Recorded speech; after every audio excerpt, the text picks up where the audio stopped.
सूरजपुर गांव में बलराज नाम का मुखिया रहता था। बलराज एक घूसखोर मुखिया था। वो पैसे के लिए कुछ भी कर सकता था।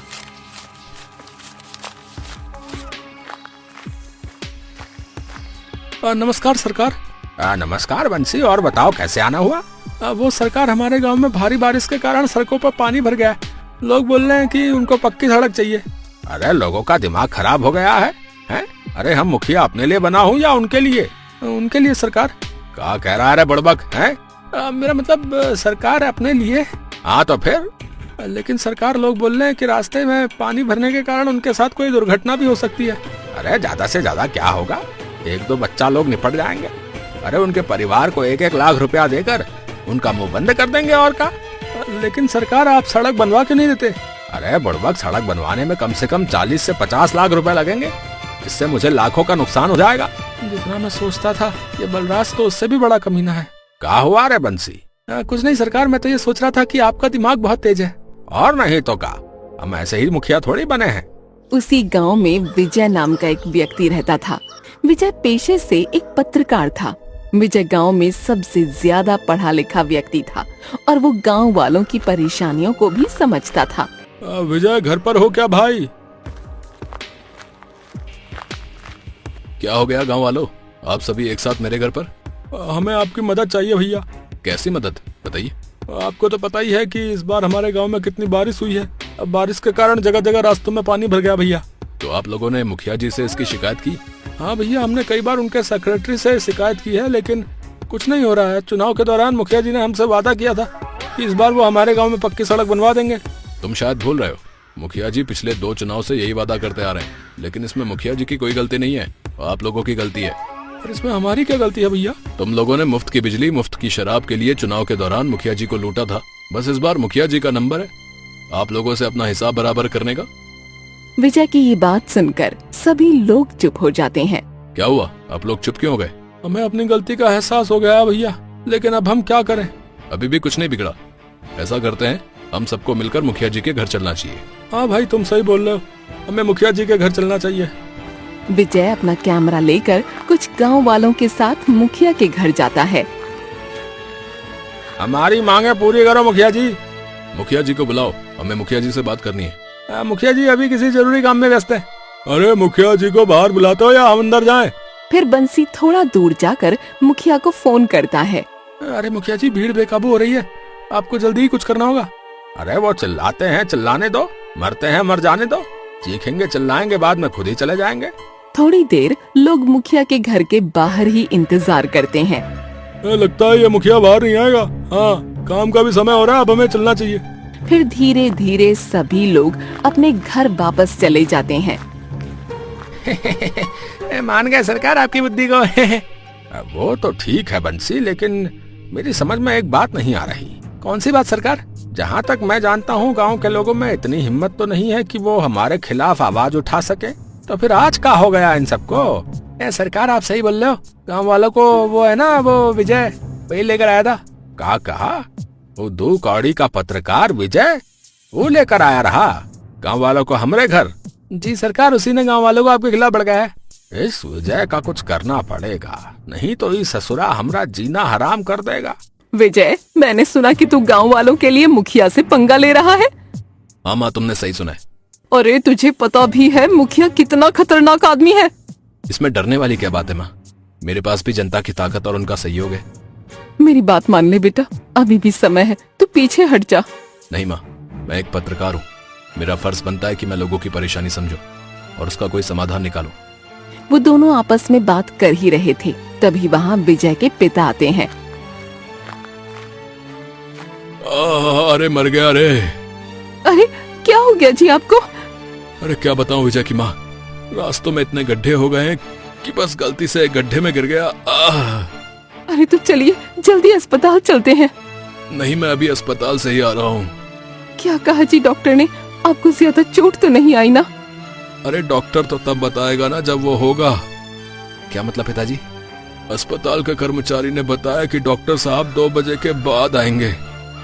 अरे ये क्या बात हुई, जबकि डॉक्टर के आने का समय तो 10 बजे का है। वो तो पता नहीं बेटा, लेकिन रास्तों पर इतने गड्ढे हो गए हैं कि पता ही नहीं चलता कि सड़क पर गड्ढे हैं या गड्ढे में सड़क। सबके सब चोर हैं साले, सारे चोर राजनीति में घुसे हुए, यहाँ तक कि पुलिस वाले भी इनके साथ मिले हुए।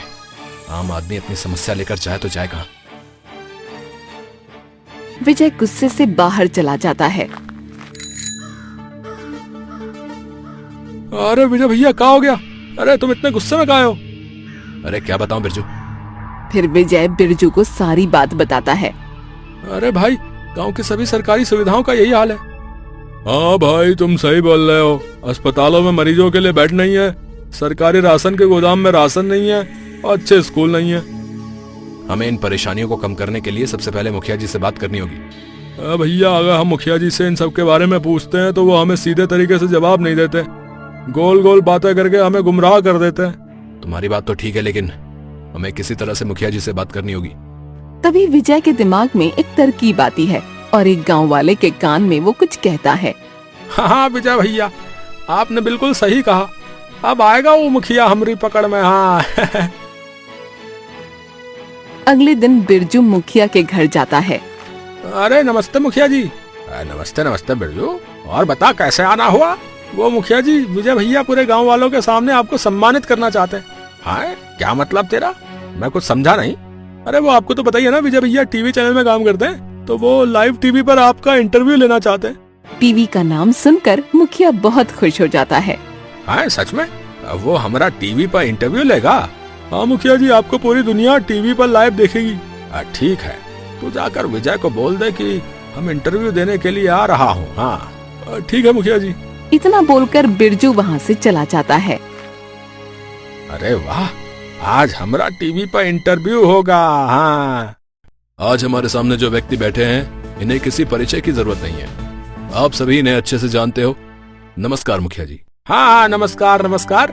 मुखिया जी, हर बार चुनाव में आने वाले मुखिया हमारी समस्याओं का हल करेंगे, ऐसा सोचकर सब लोग अपना वोट देते हैं, लेकिन हर बार जनता को निराशा ही मिलती है। आपके राज में भी ऐसा ही हो रहा है? इंटरव्यू बोलकर ये तो डिबेट करने लग गया। अरे लगता है तुम अपने घर से बाहर ही नहीं निकलते हो। आज हमारे गांव में 2 अस्पताल हैं और 2 बड़े स्कूल हैं, लेकिन अच्छा एक भी नहीं है। हमारे गांव में 4 घंटे बिजली आती है, दूसरे गांव में 8 घंटे आती है। मिस्टर विजय, पहले अपने आंकड़े साफ करो फिर बात करो। हमारे गांव में अभी तक पक्की सड़क क्यों नहीं बनी? जनता का आरोप है कि सरकार से मिलने वाले पैसों को आपके लोग आपस में बांट कर खा गए। अरे बाप रे, ये तो धोती खोल रहा है। सड़क की शिकायत लेकर लोग आपके पास आए थे, लेकिन आपने उनकी बात तक नहीं सुनी। अरे तुम्हें क्या लगता है मैंने कुछ नहीं किया उस दिन? जी हाँ मुखिया जी, उस दिन आपने कुछ नहीं किया। तुम्हारे पास कोई सबूत है कि मैंने उस दिन कुछ नहीं किया? जी मुखिया जी, मेरे पास सबूत है। फिर विजय अपने फोन में एक वीडियो चलाता है। अरे मुखिया जी, भीड़ बेकाबू हो रही है, आपको जल्दी कुछ करना होगा। अरे वो चिल्लाते हैं तो चिल्लाने दो, मरते हैं तो मर जाने दो।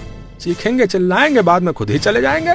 अरे तुम्हें पता भी है हमारे ऊपर कितनी जिम्मेदारी रहती है? जल्दीबाजी में मैं एक तरफा फैसला नहीं ले सकता हूँ। हाँ बता रहा हूँ, बस एक दिन मुखिया बनकर देखो, आटे दाल का भाव पता चल जाएगा। हाँ मुखिया जी, आप जो बोल रहे हो वो बहस के लिए, सुनने के लिए अच्छा है, लेकिन प्रैक्टिकल नहीं है। अरे बिल्कुल प्रैक्टिकल है। हाँ बताओ, बनोगे एक दिन का मुखिया? मुखिया की ये बात सुनकर विजय सोच में पड़ जाता है। क्या हुआ, निकल गई ना हवा? ठीक है मुखिया जी, मैं तैयार हूँ। विजय की ये बात सुनकर मुखिया डर जाता है, लेकिन मुखिया अब मजबूर था। ठीक है, कल से तुम पूरे 24 घंटे के लिए गांव के मुखिया हो, ठीक है? नमस्कार। इतना बोलकर मुखिया वहाँ से चला जाता है। अगले दिन सुबह बंसी विजय के घर आता है। नमस्कार सरकार। नमस्कार बंसी, तुम जल्दी से मुझे उन योजनाओं की सूची दो जिन योजनाओं का मुखिया ने वादा किया था, लेकिन अभी तक पूरे नहीं किए। फिर बंसी विजय को एक रजिस्टर देता है। इस रजिस्टर में मुखिया जी की सारी योजनाएं हैं। विजय योजनाओं को पढ़ने लगता है। ये क्या? इसमें जितनी योजनाएं लिखी हैं, उनसे आधी योजनाएं भी मुखिया ने लागू नहीं की। अरे इनमें आधी से ज्यादा योजनाओं के बारे में खुद मुखिया जी भी नहीं जानते होंगे। तुम ऐसा करो बंसी, तुम गांव में इन योजनाओं का ऐलान कर दो, मैं जल्द ही इन योजनाओं को लागू करूंगा। ठीक है मुखिया जी। विजय बंसी के साथ पूरे गांव में निकल जाता है और लोगों की परेशानी सुनता है और सबकी परेशानी एक रजिस्टर में लिखता है। मुखिया जी, कुल मिलाकर हमारे पास 40 लोगों की परेशानी आई है और सबकी परेशानी एक ही है। ठीक है, मैं अभी सबकी परेशानी खत्म कर देता हूँ।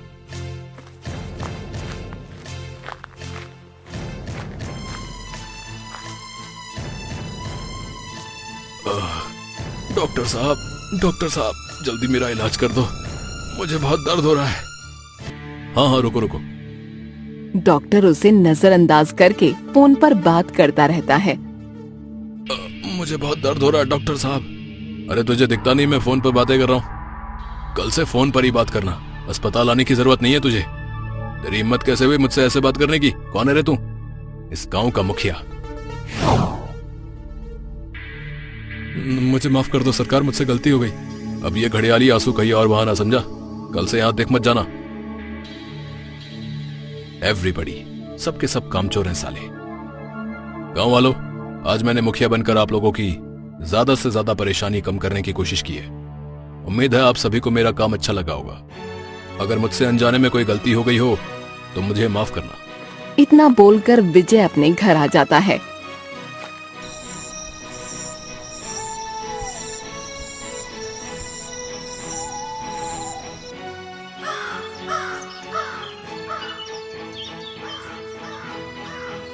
अरे चल विजय, तेरा समय खत्म हुआ, अब से वापस मैं इस गांव का मुखिया हूँ। तभी एक गांव वाला बोलता है। अरे नहीं, विजय को मत हटाइए, हमें तो विजय ही मुखिया के रूप में पसंद है। उस व्यक्ति की बात सुनकर और लोग भी विजय के हटने का विरोध करने लगते हैं। हाँ भाई, मुझे भी विजय जैसा मुखिया चाहिए। नहीं गांव वालों, ऐसा नहीं हो सकता। अब मैं मुखिया नहीं बन सकता। अब मुझे ईमानदारी से अपना पद मुखिया जी को लौटाना होगा। हाँ गांव वालों, विजय सही कह रहा है। वैसे भी अगले हफ्ते चुनाव होने वाले हैं। इस बार के चुनाव में हम सब विजय को वोट देकर उसे गांव का मुखिया बना देंगे। हाँ, एक हफ्ते बाद चुनाव होते हैं और सभी लोग विजय को वोट देकर उसे गांव का मुखिया बना देते हैं। हमारा मुखिया कैसा हो? विजय भैया जैसा हो। हमारा मुखिया कैसा हो? विजय भैया जैसा हो। ये सब नजारा दूर से बलराज देख रहा होता है। उसे ये सब देखकर बहुत गुस्सा आता है। मैं इस विजय के बच्चे को छोड़ूंगा नहीं। ये ससुरा क्या समझता है कि मैं इससे हार गया हूँ? नहीं, मैं किसी से नहीं हार सकता। हाँ, किसी से भी नहीं। तभी बलराज अपने दोनों पहलवानों के कान में कुछ बोलता है। अब आएगा ना मजा। अब देखता हूँ इस ससुरे का नाती मुझसे कैसे जीत सकता है। रात को जब विजय अपने घर जा रहा होता है, तभी बलराज के पहलवान विजय के ऊपर एक कपड़ा डालकर उसे बहुत मारने लगते हैं। अरे अरे कौन हो तुम लोग? अरे मुझे छोड़ो भाई, आखिर मैंने तुम्हारा क्या बिगाड़ा है? अरे तुम लोग मुझे मार क्यों रहे हो? अरे छोड़ दो भाई मुझे। अरे तूने जो किया उसके लिए तो तेरे साथ ऐसा ही होना चाहिए। तूने बलराज सेठ से पंगा लेने की कैसे सोची बे? अब देख हम तेरा क्या हाल करते हैं। फिर वो दोनों पहलवान विजय को खूब मारते हैं और उसे खून में लथपथ वहीं छोड़कर भाग जाते हैं। तभी वहाँ से बिरजू जा रहा होता है। अरे भाई, हमारे गांव में ऐसा कौन आ गया जो इतने नशे में यहाँ पड़ा हुआ है? फिर बिरजू विजय के पास जाता है तो उसे देखकर हैरान हो जाता है। अरे ये तो विजय भैया है, और इनकी ये हालत किसने की? मुझे इनको लेकर अभी अस्पताल जाना होगा। फिर बिरजू विजय को अपने कंधे पर उठाकर अस्पताल ले जाता है। अरे डॉक्टर साहब, विजय भैया ठीक तो हो जाएंगे ना? देखिए, हमें सुबह तक इंतजार करना होगा। जब तक उन्हें होश नहीं आता तब तक हम कुछ नहीं बोल सकते, क्योंकि उनके शरीर से बहुत खून बह चुका है। फिर बिरजू भागता हुआ विजय के घर जाता है और उसके माँ बाप को सब कुछ बता देता है। हे भगवान, ये क्या हो गया? आखिर मेरे बेटे के साथ ऐसा किसने किया? अरे सीमा, ऐसे मत रो। अगर हमारा विजय तुम्हें ऐसी हालत में देखेगा तो उसे क्या अच्छा लगेगा? है, हमें जल्दी ही अपने बेटे विजय के पास जाना होगा। बिरजू, बिरजू, हमें हमारे बेटे विजय के पास ले चल। जी माँ जी, आप मेरे साथ चलिए। फिर बिरजू विजय के माँ बाप को लेकर अस्पताल पहुँच जाता है और उधर बलराज की खुशी का तो ठिकाना ही नहीं था। अरे वाह मेरे पहलवानों, आज तुमने मुझे बहुत खुश कर दिया। तुमने हमरे रास्ते के कांटे को निकाल दिया। अब मैं देखता हूँ कि ससुरे गांव वाले अब क्या करते हैं। जी सरकार, अब तो आपको मुखिया बनने से कोई नहीं रोक सकता। अब तो वो विजय स्वर्ग की यात्रा पर निकल चुका होगा बेचारा। वो तीनों जोर जोर से हंसने लगते हैं और उधर बेचारे विजय के माँ बाप की वो काली अंधेरी रात कटनी मुश्किल हो रही थी।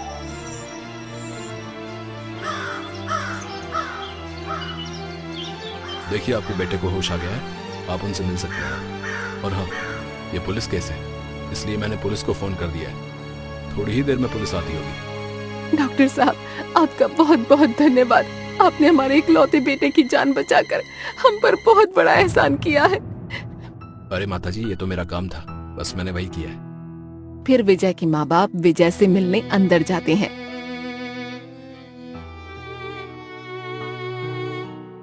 कि तभी थोड़ी देर में वहाँ पुलिस भी आ जाती है। देखिए विजय जी, हमें आपका बयान लेना होगा। क्या आप हमें बता सकते हैं कि आपके साथ ये सब कैसे हो लिया और किसने किया? फिर विजय इंस्पेक्टर को सब बताता है। ठीक है, हमने आपका बयान ले लिया है, लेकिन आपको पता है कि ये सब आपके साथ किसने किया? जी इंस्पेक्टर, मेरे साथ ये सब बलराज के आदमियों ने किया है। लेकिन आप इतने यकीन से कैसे कह सकते हैं कि ये सब बलराज के आदमियों ने किया है?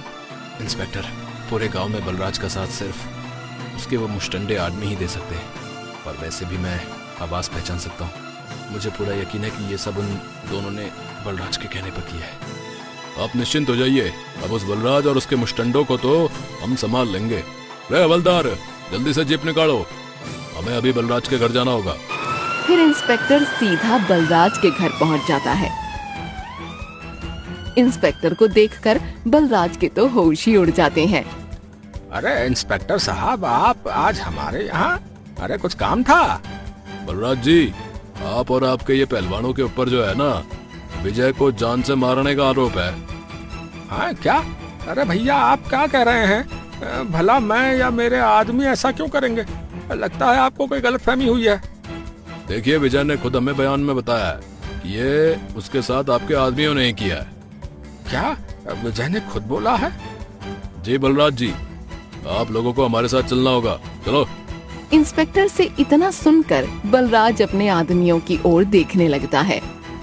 नालायको, तुमने तो कहा था कि तुमने खुद देखा था कि वो मर गया है। सेठ जी, हमने खुद देखा था वो मर गया था। तो फिर इंस्पेक्टर साहब को क्या विजय के भूत ने हमारे बारे में बताया? सेठ जी, हो सकता है कि क्या पता वो विजय का भूत हो। अबे कैसे गधों को मैंने पाल रखा है। हे भगवान, इन ससुरों को एक काम सौंपा रहा, इनसे वो भी ठीक से नहीं हुआ। अरे अब तुम लोगों की बातें खत्म हो ली तो फिर चलें थाने। फिर इंस्पेक्टर उन तीनों को पकड़कर जेल में बंद कर देता है और थोड़े ही दिन में विजय ठीक हो जाता है। विजय भैया की जय हो, जय हो विजय भैया की। हमारा नेता कैसा हो? विजय भैया जैसा हो। हमारा नेता कैसा हो? विजय भैया जैसा हो।